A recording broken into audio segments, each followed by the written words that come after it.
Oke, selamat malam semuanya. Selamat malam Dokes. Kita bertemu lagi setelah berapa ya? Seminggu ya nggak ketemu. Tapi kan Dokes kemarin udah sering live sama yang lainnya. Jadi yang buat rindu sama Dokes udah terobati karena sering kemarin tuh Dokes live ya sama Rahel sama Bu kemarin sama Bu Wisma Wardani Dani, apa ya? Dani ya, Bu SWDKL, Dani. SWDKLLC, jeneng singkatan Duowo. Ya seperti KRL Dok, seperti KRL Bandung. Maaf ya Bu. Oke ya, kali ini temanya tentang pengasuhan lagi Dok, pengasuhan. Ini Ya. Mbak tentang apa ya? Kenakalan anak atau anak nakal mungkin ya. Nah, Ya. sebelum dimulai mungkin terlebih dahulu Dok mengenai klasifikasi umur Dok. Jadi mungkin Oh ya. umur berapa tuh anak disebut anak, umur berapa disebut remaja dan seterusnya. Silakan Dok Des menjelaskan. Oh ya, oke. Selamat malam. Salam sehat, salam sejahtera, salam bahagia ya. Ini pertanyaannya itu bagus ini. Tapi sebetulnya nggak ada sih. Pertanyaan yang jelek itu nggak ada. Pertanyaan itu bagus. Sing ono jawaban nggak play gitu ya. Iku akeh gitu. Jawaban salah, jawaban nggak play. Yang pertama, pertanyaannya itu anak-anak itu ya. Ada namanya, kalau kita lahir itu namanya neonatus itu. Neonatus itu baru lahir itu. Anak namanya neonatus itu baru lahir itu ya. Jabang bayi itu ya. Jabang bayi baru lahir itu, bayi itu ya. Neonatus. Tapi kalau disebut bayi itu kalau sudah lebih dari 1 bulan gitu ya. 1 bulan itu bayi. Nanti ada balita baru 5 tahun gitu ya itu. Nah, tapi kalau anak-anak itu memang tidak ada patokan khusus anak itu ya. Cuman pada umumnya yang dianggap remaja itu setelah 12 itu pada umumnya. Tapi ada batasan baru yang mengatakan remaja itu dimulai umur 15 tahun gitu ya. Ya memang yang namanya pembagian itu selalu berubah. Sama dengan pembagian umur pada manusia itu. Sekarang itu yang disebut muda itu adalah di bawah 67 tahun ke bawah. Itu muda. Jadi aku muda, Wim. 64 masih. Ya itu. Ya itu. Aku masih muda karena 64 gitu. Karena WHO itu kriteria WHO tentang usia muda. Muda itu adalah 67 tahun ke bawah gitu ya. Itu muda. Nah, 68 sampai 75 tahun itu namanya paruh baya gitu ya. Usia paruh baya gitu. Paruh baya. Itu 68 sampai 75 tahun. Nah, 76 tahun sampai 100 itu tua.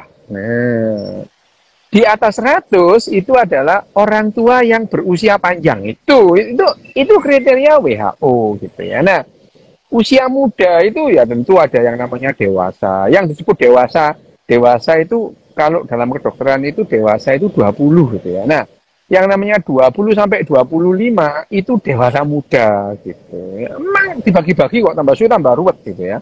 Dewasa muda gitu. Itu ya, tapi kalau anak-anak itu pada umumnya yang disebut anak-anak itu adalah umur 12 tahun ke bawah gitu. Ya.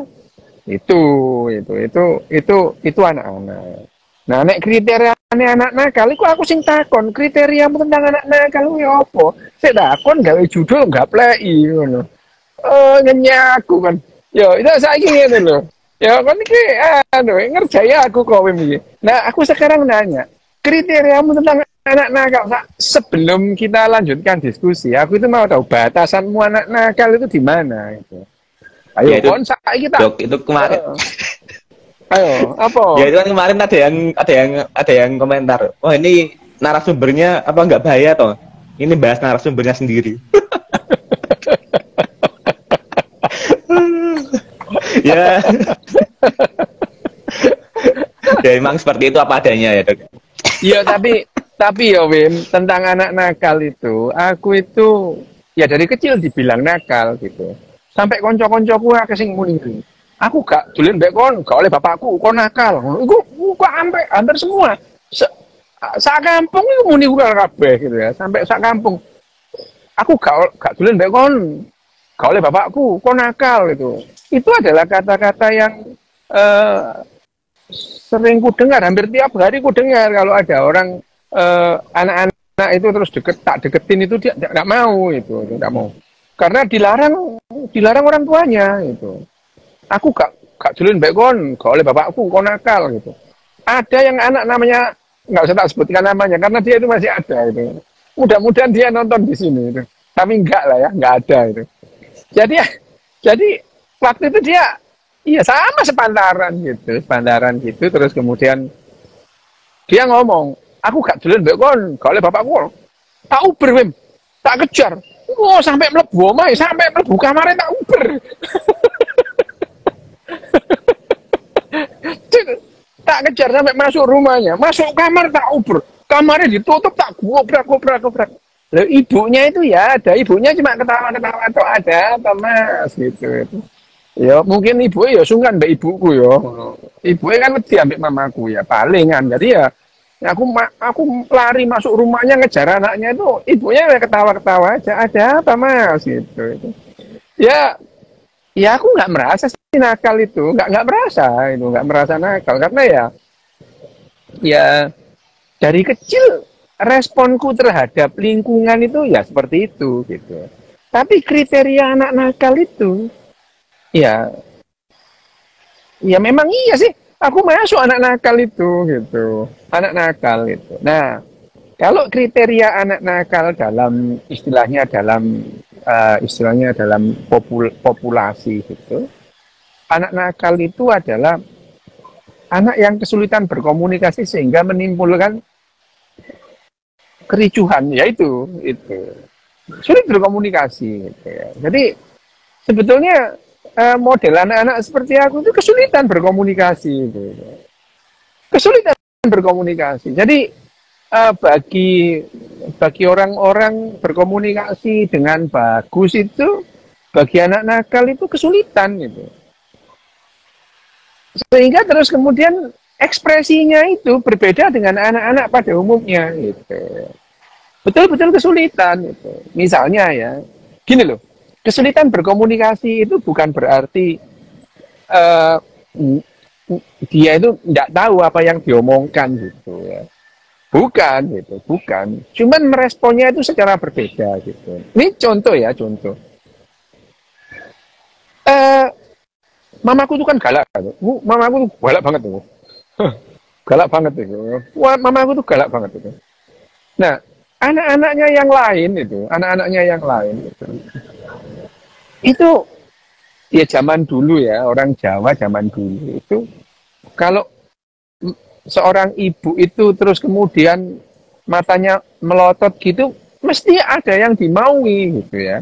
Misalnya ada tamu, anak-anaknya itu ikut di dalam kamar tamu gitu, terus kemudian ibunya itu melotot gitu, anak itu tahu gitu. Tahu gitu. Kalau yang lain itu anak-anaknya mamaku lain itu dipendeli gitu ya, dia pergi gitu. Jadi aku dipendeli, apa mah mendeli ngono. Loh aku tahu sih maksudnya itu aku disuruh pergi tapi ya ngomong aja nggak usah balik mendeli. Mamaku lek mendeli itu bukan melihat mata kalau ngelihat itu. Mas no bun-bunan iki lho, jadi koyo kate nyucup sakjane mamaku iku wong jerangkong sih ngono. Jadi termasuk bukti anak nakal ya. Jadi ya, aku itu mamaku itu kalau lihat itu bukan lihat mata, lihat itu gini loh, bun-bunan gini loh. Lah sakjane iki mamaku iki menungso apa jerangkong kate nyucup bun-bunan gini. Tapi aku ya enggak takut sama sekali gitu. Apa mah? Apa? Makin marah lah mamaku itu. Jadi ya, yang terjadi adalah akhirnya itu kesulitan berkomunikasi antara seorang anak yang dianggap nakal itu dengan yang lain. Loh, bukannya aku nggak bisa dikode. Aku tahu dikode itu loh, apa namanya Mbak Arum itu loh. Aku tahu dikode itu, tapi aku merespon dengan beda gitu. Lah dipendeli lah, perasaanmu aku gak iso mendeli ya, tak pendeli dhewe gitu itu.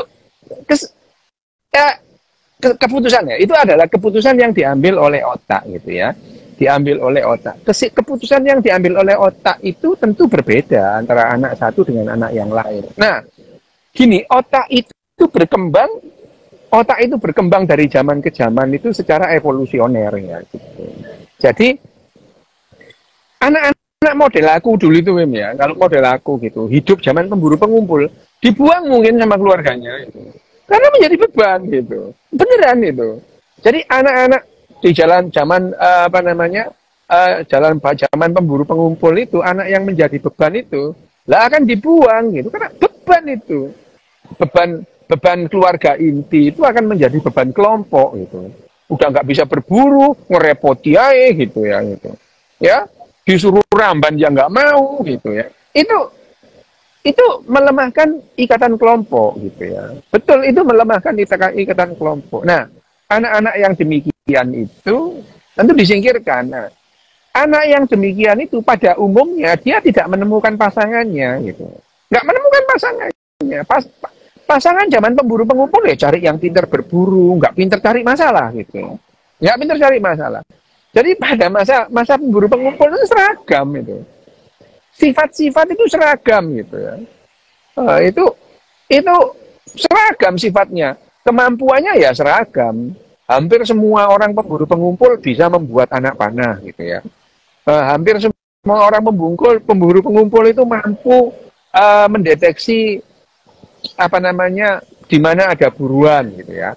Di mana ada predator. Pada umumnya seperti itu gitu ya. Nah, kalau ada yang tidak gitu, ini akan menjadi beban keluarga, beban kelompok gitu ya. Karena pemburu pengumpul itu hidupnya berkelompok gitu ya. Berkelompok kecil ya, membentuk satu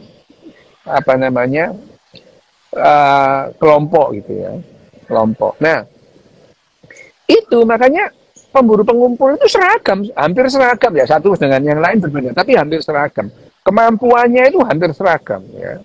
Nah, tapi kalau ada anak yang atau anggota keluarga individu yang anggota kelompok itu terus kemudian mengalami atau berbeda, tentu dibuang gitu. Karena memberi beban. Nah, dengan demikian itu seleksi alam gitu. Kalau ada anak kayak aku gitu dibuang gitu. Ini setelah ini dibuang sehingga homogen gitu. Ya tentu sih selalu ada selalu ada itu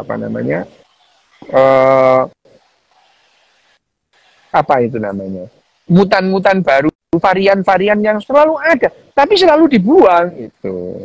Ya, itu selalu dibuang. Nah, akhirnya ya seragam. Nah, pada saat masa peradaban gitu. Kalau yang nakal itu anaknya kepala suku, anaknya raja, dibiarin gitu. Siapa yang berani itu ya? Mau jalan nakal tuh dibiarin. Aku tuh dibiarin ya karena papa mamaku orang ditakutin banyak orang. Jadi ya makin nakal aja aku, ya. Makin nakal. Makin nakal gitu ya. Ya memang kalau kriteria nakal memang aku termasuk nakal gitu. Nakalnya banget gitu. Nakalnya banget. Hanya saja kalau sekarang kan kita melihat bagaimana otak anak yang nakal itu ya. Itu anak yang dianggap nakal itu otaknya seperti apa gitu. Nah, ini ada studi kembar ya. Studi kembar itu artinya studi atau penelitian yang melibatkan anak-anak kembar. Mitosnya itu anak kembar itu sifatnya sama gitu ya. Mitos itu. Itu mitos itu. Itu mitos itu. Mitos. Nah, pada kenyataannya anak kembar itu bisa bumi dan langit. Yang satunya numpah kali gak karu-karuan ya. Terus yang satunya itu nice boy gitu. Loh, itu banyak gitu. Banyak. Nah, yang terjadi adalah kenapa dua anak yang bahkan kembar identik itu mempunyai perilaku yang berbeda gitu. Ya, berbeda gitu. Pada masa anak-anak sudah perilakunya berbeda gitu. Kembar identik yang diteliti gitu. Nah, Jawabannya ya diketahui sih sebetulnya bahwa yang namanya pertumbuhan atau perkembangan otak kita masa janin itu sudah mengalami perubahan arah. Arahnya sudah nggak sama. Misalnya ya, secara genetik, otak anak kembar itu, otak anak kembar yang identik itu, blueprintnya sama secara genetik ya. Di genomnya, secara genetik di gennya itu blueprintnya sama. Perintahnya, petunjuk pelaksanaan dan petunjuk teknis pembuatan otaknya itu sama. Jadi bakatnya itu awalnya sama, bakat otaknya. Tetapi begitu masing-masing menjadi janin, gitu ya, menjadi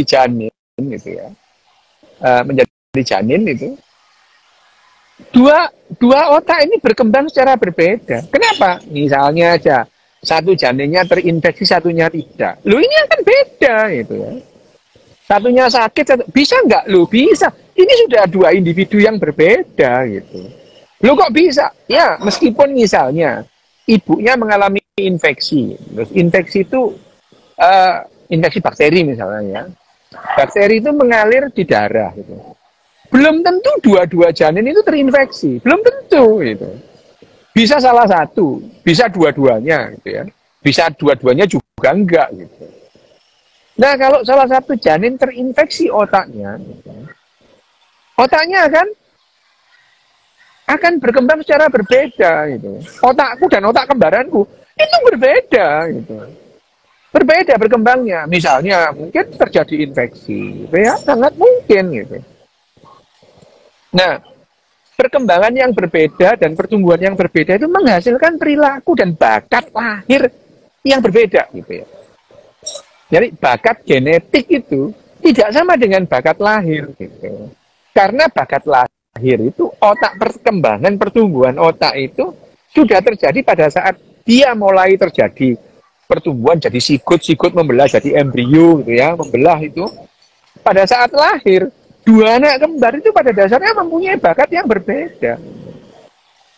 Nah, itu ini ada tanya unyeng-unyengnya loro gitu. Itu ya unyeng-unyengku siji loh, beneran. Itu ya, enggak ada gitu.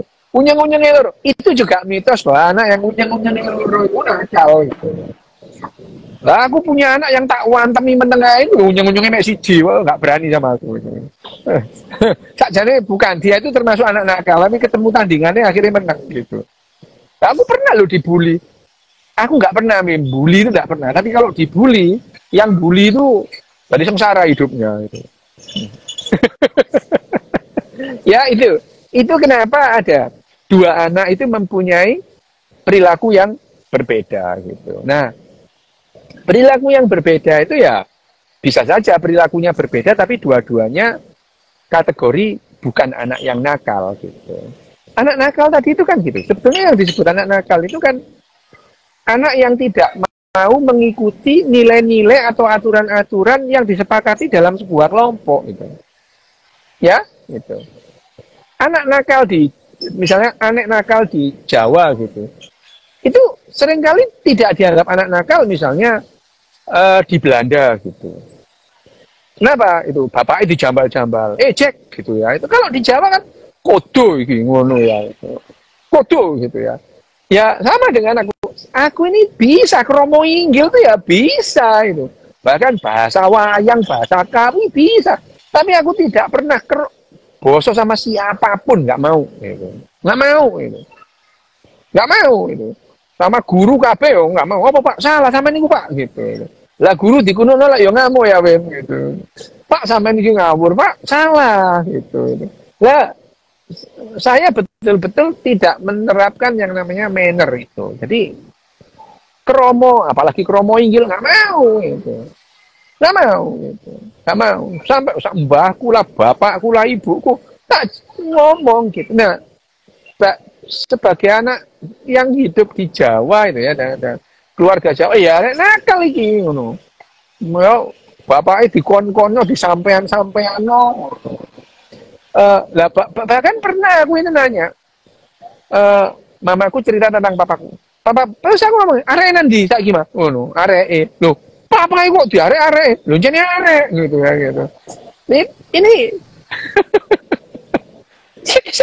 Aku nggak, loh, kalau pelajaran ngerti gitu ya, bahkan aku tuh bisa ngomong. Jadi kalau sendirian tuh bahkan bisa ngomong bahasa Jawa, kromo, kromo inggil, bahasa Jawa Kawi, bahasa Sanskerta, ngerti aku gitu ya. Tapi aku nggak mau ngomong dengan orang itu, nggak bisa gitu. Nggak bisa, memang betul-betul nggak bisa gitu. Siapapun itu. Sampai kepala sekolah ngamuk-ngamuk, ya tetep aja aku ngoko, gak gelem gitu. Apa sih Pak? Gitu. Tetep. Nah, yang begini ya tentu kriterianya jadi anak nakal gitu. Sebetulnya pada dasarnya ya tadi gitu. Kesulitan gitu. Kesulitan dalam berkomunikasi gitu. Aku tuh sadar itu sejak SMA itu sadar sebetulnya. Iki yo aku mbiyen SD KB guru ngamuk nang aku. Semua guru marah. SMP itu semua guru marah. SMA itu semua guru marah. Kesimpulanku, sebetulnya yang bermasalah ini aku gitu. Cuman apa ya masalahnya? Sih aku nggak ngerti. Aku nggak ngerti masalahnya gitu ya. Jadi waktu itu aku sudah ini kayaknya yang bermasalah ini aku. Tapi masalahku di mana sih gitu. Paham aku karena semua orang marah gitu ya. Semua orang marah berarti masalahnya itu di aku gitu. Cuman masalahnya di mana ya gitu. Nah, akhirnya ya mengertiku bahwa aku kesulitan mengambil mengambil keputusan untuk berperilaku itu ya setelah mempelajari neuroscience gitu ya. Bagaimana kita merespon. Sebetulnya itu adalah komunikasi gitu ya. Itu komunikasi gitu.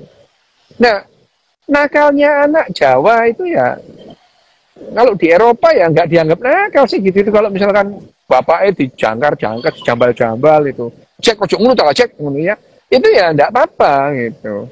Bahkan ya biasa seorang anak memanggil nama bapaknya dengan panggilan kecil misalnya Richard dipanggil Dick gitu ya. Ya enggak apa-apa gitu ya. Robert dipanggil Bob gitu. Jadi bapaknya Robert siapa nih? Bob itu ya.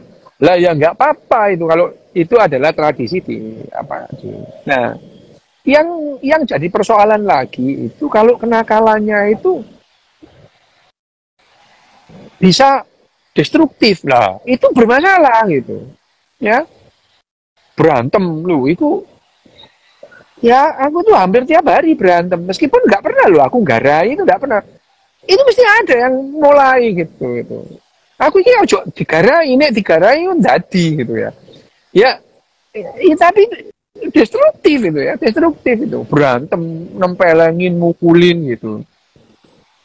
Itu pun di luar kendali gitu ya. Karena di awalnya itu ya kalau nggak diawali gitu ya enggak gitu, nggak apa-apa gitu. Kalau ada yang begitu, tapi ada orang yang cari gara-gara terus itu ya ada gitu. Ada. Nah, pada dasarnya anak-anak seperti ini tuh anak-anak yang kesulitan berkomunikasi gitu. Kesulitan berkomunikasi. Lah lebih repot lagi kalau yang namanya lingkungannya itu tidak paham bahwa anak ini kesulitan gitu. Itu loh poinnya ya. Sampai di sini ada yang tanya enggak?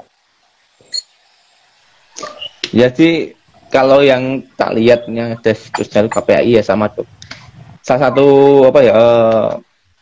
kriteria anak nakal yaitu melawan norma lingkungan seperti itu. Iya, memang. Yang kedua itu anak nakal tuh ketika dia melakukan yang dianggap jahat oleh orang dewasa itu masih kriteria nakal kayak. Jadi ada Ya. Ya kenapa kok dipisahkan seperti itu? Kenapa kok nggak dianggap gini. Anak jahat? Bentar gini. Sebetulnya usia anak itu adalah usia main-main gitu. Usia main-main. Usia anak itu adalah usia main-main gitu. Jadi ini sebetulnya kriteria tidak ada anak jahat itu adalah dengan asumsi bahwa yang namanya anak-anak itu masih perlu pendampingan dalam hal hidup tuh ya. Selama masa anak-anak itu belum bisa mencari makan sendiri. Ini kriteria umum pada binatang gitu ya. Binatang itu dianggap sudah bisa dilepas oleh orang tuanya kalau dia bisa mencari makan sendiri. Itu akan disapih gitu. Harimau juga gitu. Harimau itu diajari oleh ibunya untuk berburu sampai ibunya itu menganggap anaknya itu bisa berburu sendiri gitu ya. Setelah itu diusir, benar-benar diusir. Benar-benar diusir. Jadi seekor induk harimau itu kalau dia melihat bahwa pada umumnya ada induk harimau yang nggak gitu ya ada. Pada umumnya pada saat melihat anaknya itu sudah bisa berburu sendiri, mencarinya, diusir gitu. Diusir karena harimau itu adalah makhluk soliter ya. Itu apa namanya creatures atau organisme atau bahasa Indonesianya makhluk soliter. Ya itu adalah apa namanya salah satu bentuk. Nah pada manusia juga seperti itu pada dasarnya gitu. Hanya saja manusia itu kan akhirnya menjadi apa namanya menjadi spesies yang mempunyai kemungkinan atau potensi kecerdasan bergerombol tanpa batas. Gitu. Tanpa batas. Gitu. Jadi kecerdasan bergerombol manusia itu mempunyai potensi tanpa batas. Gitu. Ya, gitu.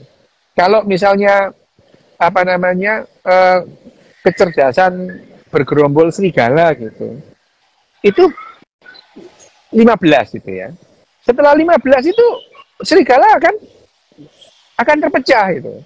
Tidak ada serigala itu yang sampai 100 atau lagi 1000 bentuk RT RW itu nggak ada gitu. Nggak ada gitu. Nggak ada. Manusia itu pada dasarnya ya bisa bergerombol itu tanpa narasi ya, tanpa narasi itu ya antara 30 sampai 50 gitu ya. Tanpa narasi itu.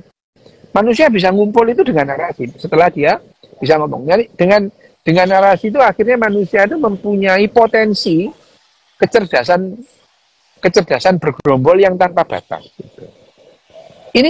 Ini berbeda dengan binatang yang lain. Gitu. Nah, ya potensi mempunyai kecerdasan tanpa batas ini itu gampang runtuh gitu. Gampang runtuh. Nah, sebetulnya kembali pada poin anak nakal tadi itu. Anak nakal itu dianggap nakal itu ya anak-anak itu. Nakal gitu. Kenakalan remaja gitu ya. Kenakalan remaja dan dengan kenakalan anak-anak itu sedikit ada bedanya gitu ya. Kenapa? Ya, coba. Anak-anak nakal itu kan tidak lantas dia mengkonsumsi narkoba ya itu. Kalau ya iyalah iya. Padahal aku mengkonsumsi sejak SMP gitu ya. Ya beneran itu. Aku mengkonsumsi. Yuk nyoba, betul-betul nyoba gitu ya. Untungnya itu tidak ketagihan.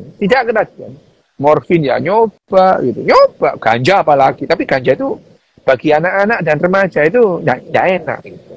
Ya, enggak enak gitu. Enggak enak itu.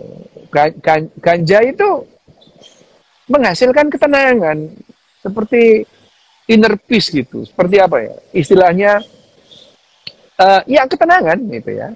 Ketenangan. Ganja itu tenang, bukan euforia gitu enggak gitu. Jadi kebanyakan itu orang yang ganja itu pada remaja dan dewasa muda itu berhenti gitu. Berhenti, enggak sampai lama gitu. Karena yang didapatkan itu adalah ketenangan, tenang kayak habis semedi gitu itu. Kan enggak seneng loh, apa remaja kan pengennya hura-hura gitu. Lah kalau morfin itu wah euforia gitu. Wah, euforia. Apalagi kecubung. Waduh, wis itu. Itu ada. Oh, enggak ada di sini. Korbannya nggak ada di sini, ada itu temanku yang kecubung sampai menikah dengan Broksil itu waktu SMA Wim gitu ya, pakai itu kecubung itu, wah dia itu menikah dengan Broksil di gesek gitu ya, merasa di pantai padahal itu digesek sungai berantas itu, astaga gitu ya, itu kenakalan remaja itu, ya itu kenakalan remaja, ya.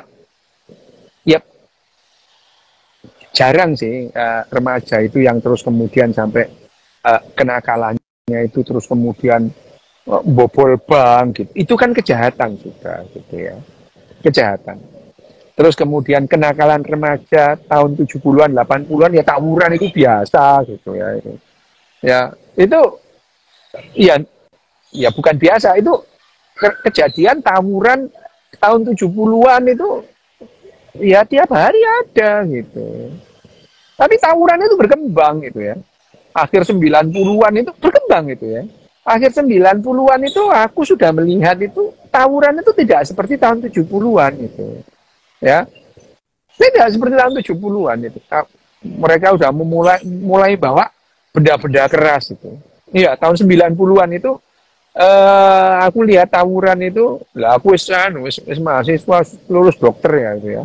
Jadi aku melihat itu tawuran di tahun 90-an itu sudah ada yang bawa rantai gitu ya, ada yang bawa gear sepeda gitu. Nah, setelah tahun 2000 bawa celurit gitu.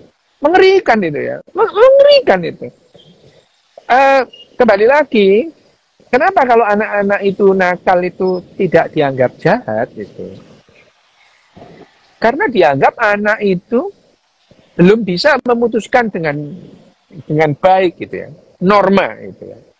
Memang sih gitu. Anak itu sulit. Perlu waktu anak itu menerima norma gitu. Perlu waktu gitu. Sekarang aja. Karena apa? Anak kecil yang tidak memenuhi norma itu dianggap wajar. Misalnya, Win, itu misalnya. Anak kecil terus kemudian sampai berapa tahun, aku tanya deh sama kamu. Ya. Sampai berapa tahun anak kecil itu boleh mandi telanjang di hadapan orang banyak? Aku tanya. Ya paling ya setelah berapa ya? 8 tahun, 9 tahun ya itu. Jadi kalau anak 6 tahun nggak apa-apa mandi telanjang di depan banyak orang. Nggak apa sih, banyak kan gitu. Oh, ya, gitu. Ya, ini cuman aku cuman ngomong gitu. Bahwa anak kecil yang tidak mengikuti norma itu dianggap lumrah, bener kan? Mandi telanjang, habis keluar kamar mandi lari telanjang, diketawain gitu ya. Nggak ada orang yang marah-marah gitu. Ya, coba kon saiki mandi telanjang metu kamar, kok lagi giring ambek RW-mu gitu. Ya? Ya, misalkan ada yang umur 2 tahun, 1 tahun. Terus 1 tahun, 2 tahun. Pertanyaannya, kenapa 1 tahun, 2 tahun boleh, 2 tahun 1 bulan kok nggak boleh, kenapa? Itu. Kalau 1 tahun, 2 tahun boleh, kenapa 3 tahun kok nggak boleh? Alasanmu apa? Itu. Ya, jadi pada umumnya anak kecil telanjang di depan umum itu dianggap lumrah gitu. Lah terus mendadak dilarang gitu. Apa yang melarang gitu? Nah, itu yang jadi persoalan. Anak nakal gitu. Nah, secara neuroscience, secara pandangan ilmu syaraf, sebetulnya hal-hal yang seperti ini itu bisa lebih dini dibatasi gitu ya. Lebih dini dibatasi gitu. Makanya di negara-negara yang mandi dan pipis dan pup harus di toilet gitu. Tanpa diperintah. Ya, tanpa ditakut-takutin atau dikasih tahu itu sopan atau tidak sopan gitu. Anak kecil itu hanya pipis, mandi, pup di toilet gitu. Karena sejak kecil ibunya, orang tuanya, entah ibu, entah bapak, kalau anaknya pipis, anaknya pup, dibawa ke toilet, ganti popok juga di toilet, begitu diganti popoknya, baru ditaruh stroller, dibawa keluar gitu. Ya, sehingga sejak bayi anak-anak itu, bayi anak-anak mereka itu kalau pup dan pipis di toilet gitu. Sehingga otaknya merekam kalau aku pup, aku pipis, aku mandi ya di toilet. Keluar itu dalam keadaan pakai baju sudah tertutup gitu. Nah, itu bedanya. gitu ya. Sementara di tempat lain ya sama, di Jepang juga yang namanya anak-anak itu ya umur-umur sama dengan kita. Tetapi mereka karena treatment atau pengasuhan gitu ya. Pengasuhan yang dilakukan itu berbeda. Ya menghasilkan perilaku yang berbeda. Tentu mungkin kalau anak-anak mereka terus dianggap wajar itu, telanjang mandi gitu. Di depan umum gitu. Tetapi ya tadi itu, yang namanya norma tadi itu. Karena anak kecil itu pada awalnya dibebaskan dari norma itu. Ada yang belajar dengan cepat, ada yang tidak. Gitu. Ya, yang cepat itu ya nggak nakal akhirnya. Gitu. Yang kesulitan itu yang disebut anak nakal, gitu ya. Kesulitan, gitu. Menerima norma itu sebagai konsekuensi. Padahal ya ditambah lagi anaknya kreatif banget, gitu ya. Waduh, tambah lah, gitu ya. Gitu. Itu adalah persoalan yang disebut anak nakal. Sehingga di negara-negara yang maju, yang mengutamakan pendidikan atau pengasuhan yang berdasarkan neuroscience tadi itu sudah menemukan jalannya sejak lama gitu ya. Bagaimana anak itu tidak rewel, tidak nakal, supaya tidak tantrum kalau tidak dibelikan sesuatu gitu. Itu sejak lama. Meskipun awalnya juga nggak sengaja itu. Kenapa bayi-bayi yang anak-anak yang sejak bayi itu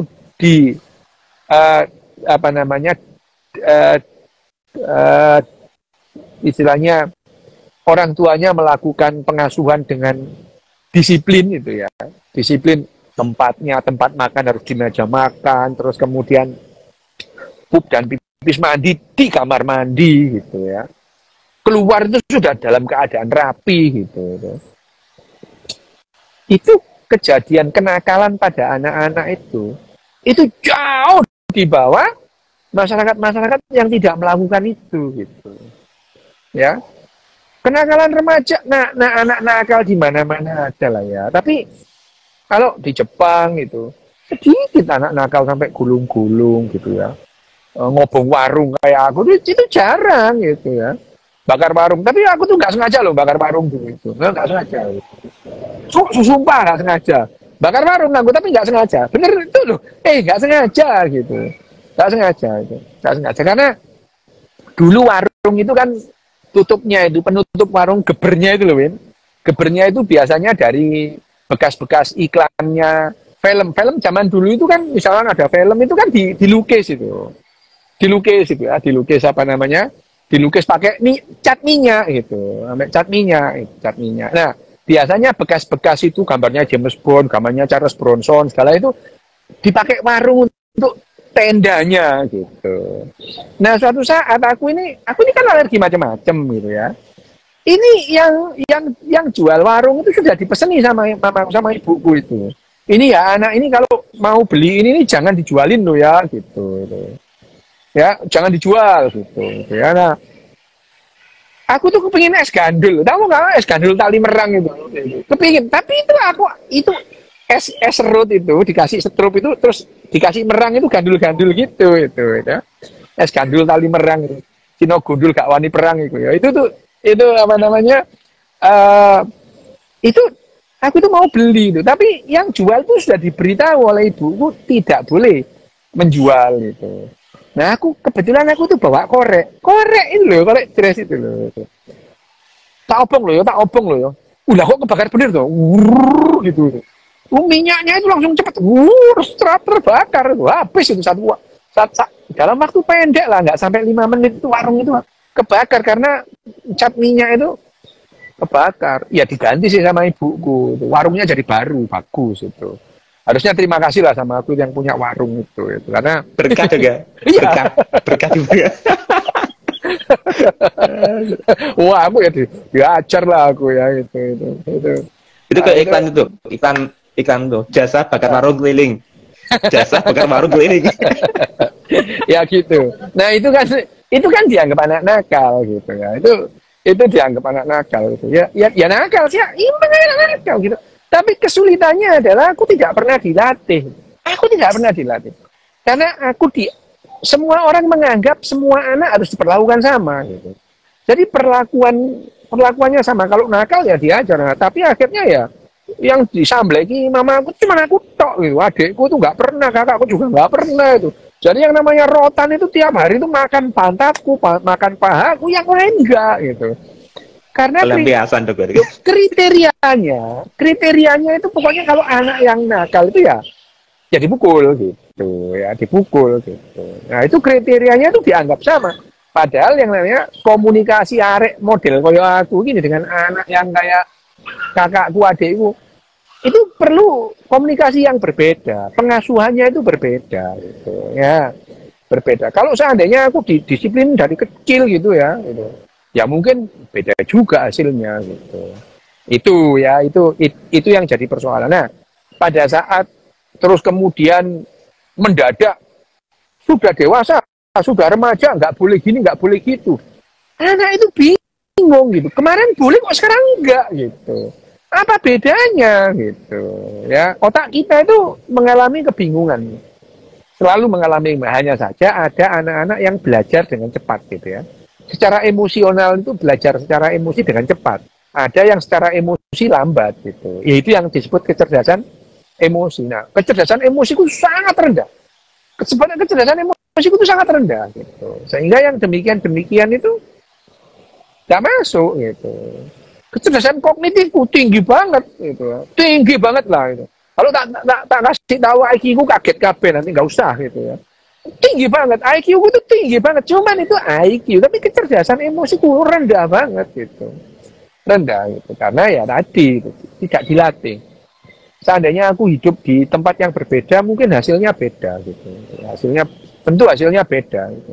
Nah, itu kira-kira yang disebut anak nakal. Bahwa anak nakal itu ada, iya. Kenapa? Karena itu kan kriteria yang dianggap oleh satu kelompok. Hanya saja yang kriteria anak nakal di satu tempat dengan tempat yang lain itu nakal. Nah, sebutan anak jahat, tidak ada anak jahat itu karena ya tadi. Karena batasan norma itu boleh dilalui oleh seorang anak itu pada tahun berapa itu kan ada gitu ya. Jadi kalau pada saat anak itu sudah yang seharusnya pada umumnya anak-anak itu sudah menjalankan norma, anak ini nggak bisa gitu. Ini dianggap anak nakal gitu. Ya, nah makanya yang dianggap norma umum misalnya harus antri, harus disiplin, itu kan norma umum gitu. Antri, disiplin itu ya itu ditanamkan sejak kecil gitu. Dan ditanamkan sejak kecil. Latihan gitu. Tidak ada harus antri ya, tidak ada. Yang ada dilatih antri. Gitu. Ya, gitu. Gitu Wim, kira-kira Wim.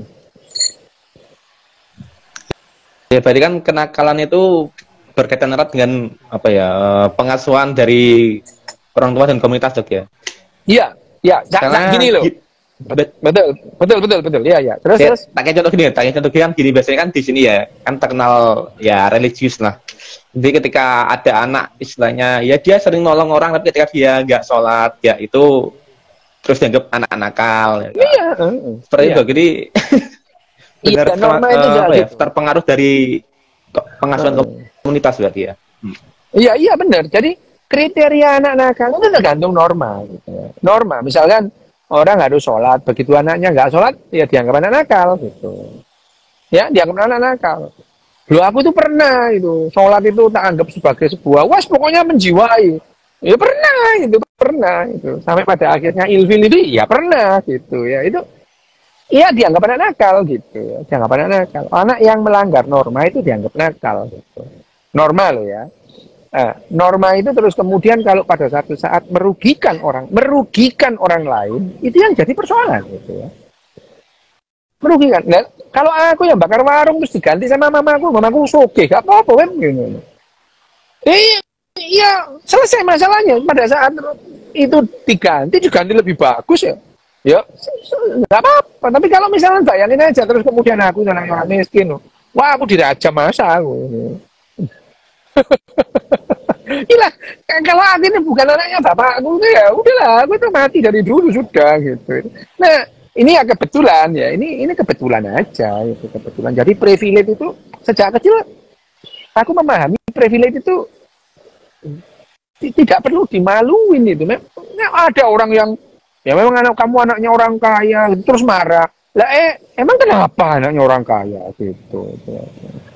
Ya oh iya mesti aja mbakmu kiai. Ya aku kan nggak minta jadi anak cucunya kiai gitu. Nggak minta kok tahu-tahu begini kok ya untunglah aku. Salahmu sendiri jadi apa namanya anaknya Bromo Cora gitu. Jadi tidak perlu aku dari kecil tidak pernah malu disebut mempunyai privilege. Enggak gitu. Bagiku ya itu konsekuensi gitu. Nggak apa-apa gitu. Ya nggak apa-apa. Yo kan anak wong soge. Lah iya makane kon niku lek tak kei, kon niku ojo gengsi goblok mau dikei gak gelem. Ojo gitu ya. Jadi dari kecil itu aku. Ya mesti kon anak wong soge ngono. Ya wong soge makane kon niku lek tak kei iku menengo. Goblok kon tak kei sok-sokan gak gelem iku goblok jenenge. Itu komunikasi kayak gitu tuh biasa. Aku dianggap menghina orang itu ya misalnya ya ada ini dia itu pindahan dari SMP itu pindahan dari di SMP kelas 1 di Madiun itu dia juara itu terus kemudian pindahlah ke Malang itu di sekolahanku jadi nah terus dia itu ya bergaul sama aku yuk main ya nonton lah trek-trekan lah gitu itu lah kok dia tuh matematikanya terus jadi dapat 4 fisikanya dapat 4 telur ya kon sakjane goblok kok saiki kon iki. Kon iku aja melo-melo aku kok goblok temenan. Ayo sinau ngono. Mungkin ya setelah waktu di Madiun dia belajar gitu ya. Nah terus ngikut gaya aku yang trek-trekan ya. Dia tuh nggak tahu kalau pada saat orang-orang tidur itu aku baca gitu. Ya, dia habis trek-trekan, habis nonton turu, gak sinau. Ya goblok akhirnya ya gitu. Lah aku kan sampai malam nggak tidur. Aku baca mereka tidur gitu ya. Makanya jangan ikut-ikutan. Kok ini goblok kok gitu ya. Biasa aku menyebut temanku yang memang dapat papat itu goblok ya. Ya ini goblok. Aku nggak menghina, kamu goblok aslinya gitu. Nah, tapi ngomongin orang yang dapat fisika dapat 4, dapat 5 goblok kan membuat orang tersinggung ya gitu. Nah, aku tuh nggak bisa waktu itu otakku tuh tidak bisa sensing bahwa itu bermasalah gitu. Jadi ada temanku yang dapat 5, dapat 6 itu aku ya biasa. Ada goblok, biasa itu. Ya memang itu. Aku ini tidak cerdas secara emosi gitu. Jadi akhirnya bermasalah terus itu. Guru gue tak tahu tak goblok-goblok gitu. Guru itu loh tak goblok gitu. Ini kan marah guru di goblok-goblok gitu. Tapi yang ini goblok sih memang gitu. Aslinya goblok guruku iku ngono. Ya, tapi ya gitu tapi ya Mbak jangan gitu ya. Itu adalah batasan normal. Anak-anak nakal ini enggak otaknya itu enggak paham tentang normal. Gitu ya itu. Bayangin aja lah goblok guru itu. Nah, aku malah pernah menendang guru. Oh, enggak. Aku kalau sampai nempeleng guru itu enggak apa-apa. Kalau ngerjain guru sering gitu ya. Nempeleng enggak gitu. Nempeleng enggak gitu. Oke, ini saya tanya Dok biasa nih masalah kidal. Mana masih kidal lagi? Dok mau tanya apa penyebab anak menjadi kidal? Menurut itu bakat. Kalau itu bakat, ada orang yang gini ya, cenderung tangan kanan dan cenderung tangan kiri itu adalah karena yang namanya dominasi motorik gitu ya di otak kanan kiri kita gitu. Karena yang tangan kanan itu dikendalikan oleh otak hemisfer kiri, tangan kiri itu dikendalikan otak hemisfer kanan. Nah, motoriknya itu ada yang dominan gitu ya. Ya, 89% orang itu motoriknya itu dominan otak kiri. Jadi dia itu right handed gitu ya.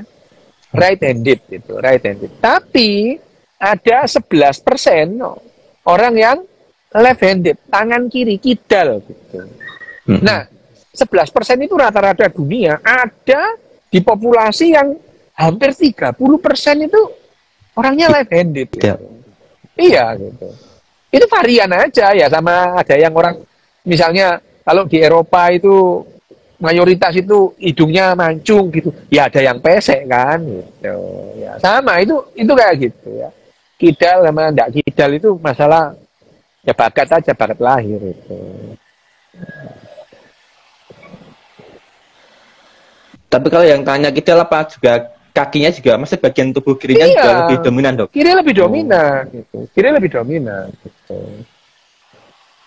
Ya, petenis itu ada pemain bulu tangkis yang kidal dulu namanya Yang itu. Waduh, itu keren banget lah Yang itu. Kidal Yang itu. Kidal itu. Yang itu. Jadi ada pemain-pemain kidal itu ada. Bakat lahir itu ya. Kalau ini tentang cadel, Dok. Mengapa atau penyebab cadel? Cadel itu pada dasarnya itu kan kesulitan menggerakkan lidahnya aja sebetulnya ya, kesulitan berartikulasi gitu. Itu variasi aja. Ada anak yang tidak bisa bilang R, itu ada dulu. Aku SMA itu punya teman namanya Norman ya. Nggak tahu sekarang di mana, tak cari nggak ada dia itu. Dia nggak punya Facebook, nggak punya apa. Norman itu teman SMA itu. Tak cari nggak ada. Itu dia nggak bisa bilang R itu. Tapi orang ini cerdas itu. Anak ini lucu itu ya. Jadi menghindari huruf R itu bisa gitu. Jadi misalnya, iki apa man itu, perahu itu. Dia nggak mau ngomong perahu, sampan gitu. Sampan gitu. Sampan gitu. Jadi dia ngomong itu menghindari kata huruf R itu.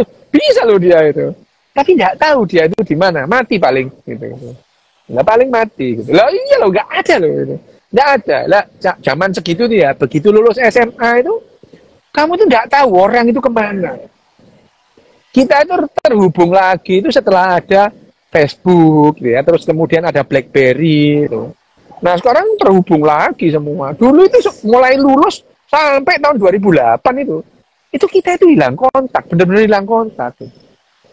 Ya baru setelah itu. Sekarang itu teman SMP, teman SMA itu mulai pagi sampai pagi lagi ngomong nggak ada habisnya di WhatsApp grup itu. Bola misalnya itu. Ya wis biarin ya. Ya mungkin Norman ini mati itu. Mungkin loh ya itu. Mungkin.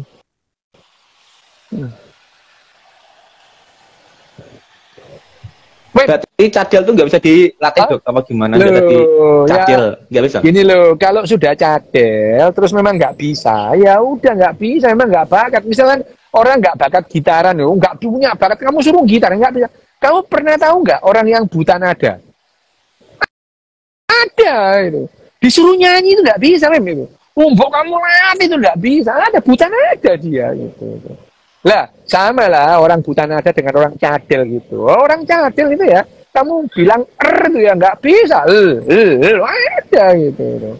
Ya gitu. Kalau orang cadel terus hidup di Cina ya nggak apa-apa, nggak ada huruf R di Cina gitu. Ya itu. Tapi orang cadel di Jepang yo nggak bisa dia, gitu nggak bisa. Gitu. Berarti kan soalnya banyak mitos soal cadel loh. Jadi suruh makan pedas apa gimana tuh. Oh, kuncinya kebanyakan wong itu ya itu mitos enggak ada lah itu ya. Itu mitos. Wim. Aku boarding Wim, ya. Ya. Terima kasih Dokes malam hari ini. Terima kasih semuanya. Salam bahagia untuk kita semua. Hati-hati Dok, ojo lali salah. Ojo mudun ning tengah dalan. Ojo salah mudun. Ya wis oke. Oke, ya wes ya. Sampai ketemu. Terus no, ada nakal versi 2, Pak. Masih banyak yang tentang nakal itu kita bicarakan. Oke, setuju aku. Siap. Tapi kan ojo nyindir aku tuh antem nih kok. Ora nyindir, Dok. Fakta. Oke. Oh, lambe. Terima kasih, Dok. Oke. Oke, siap.